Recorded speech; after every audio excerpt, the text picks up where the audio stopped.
দিনটি ছিল ১৯৪৭ সালের ১৪ই আগস্ট। ১২টা বাজতে যখন আর কয়েক মিনিট বাকি, পণ্ডিত জওহরলাল নেহেরু দুটো লাইন দিয়ে তার ভাষণ শুরু করলেন।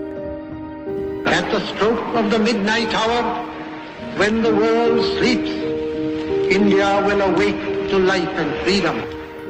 কয়েক মিনিট পরে ১২টা বাজলো, দেশ স্বতন্ত্র হলো, অর্থাৎ ইংরেজদের হাত থেকে রক্ষা পেল।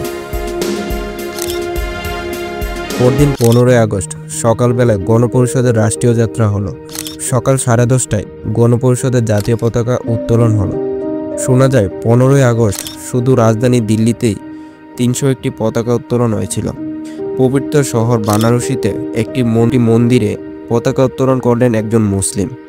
স্বাধীনতার সময় আইন করা হয়, ভারতের জাতীয় পতাকাটি তৈরির জন্য ব্যবহৃত হবে একমাত্র খাদি এবং অন্য উপাদানে তৈরি পতাকা আকাশে উড়লে জরিমানা সহ ৩ বছর কারাদণ্ড হবে। ১৯৪৭ সালের ১৫ই আগস্ট গান্ধীজি স্বাধীনতা উৎসবে যোগ দেননি। তিনি ২৪ ঘন্টার অনশন করেছিলেন।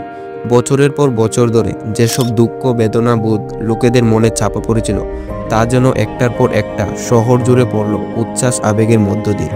আনন্দে উন্মুক্তে জনতার স্রোত শ্রমিক বস্তি থেকে শুরু করে সোনার কোনি এলাকা পর্যন্ত আলোকিত করতে লাগলো। একদিন আগেও দেওয়ালে যেসব বিদেশি পতাকা টাঙানো ছিল, সেগুলো খুলে ভারতীয় পতাকা লাগানো হলো। বাড়িতে বাড়িতে, ভবনে ভবনে, গাড়িতে গাড়িতে, সাইকেলে সাইকেলে, বাচ্চাদের হাতে হাতে, এমনকি কুলের শিশুর হাতেও উড়ছে অজস্র পতাকা। সন্ধ্যা ৬টায় ইন্ডিয়া গেটে পতাকা উত্তোলন অনুষ্ঠান হলো। সেদিন একদিকে যেমন চলছিল দীপমালা, নৈশভোজু, আতশবাজি উৎসব, তেমনি আরেকদিকে চলছিল ভারতবাগ হিন্দু ও মুসলমানের দাঙ্গা উৎসব। চারিদিকে লোকে না খেতে পেয়ে মরে যাওয়ার উৎসব। কলকাতাতে ১৫ই আগস্ট ঠান্ডা রইল, সেটা একটা স্বস্তির কারণ, খানিকটা আশ্চর্যও বটে। কারণ স্বাধীনতা দিবসের আগের কয়েক সপ্তাহ ধরে কলকাতার অবস্থা খুবই সঙ্গীন ছিল। পশ্চিম পাঞ্জাব নামক নতুন পাকিস্তান প্রতিষ্ঠার জন্য এক নতুন রাজ্যপালকে ইতিমধ্যে নিয়োগ করা হয়েছিল। ১৫ তারিখ সন্ধেবেলায় তিনি তার পদ গ্রহণ উপলক্ষে একটি পার্টি দেন।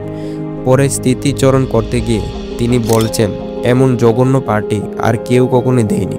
বিদ্যুৎ চলে যাওয়ায় না ছিল পাকা, না ছিল আলো। যেটুকু আলো আমরা পাচ্ছিলাম তা আসছিল আধ মাইল দূরের থাকা লাহোর শহর থেকে। বাগানের চারপাশ জুড়ে চলছিল গুলি, একটা দুটো নয়, একটানা গুলির লহরা। কে যে কাকে গুলি করছে তা কেউ জানে না এবং কেউ জানতেও চায় না।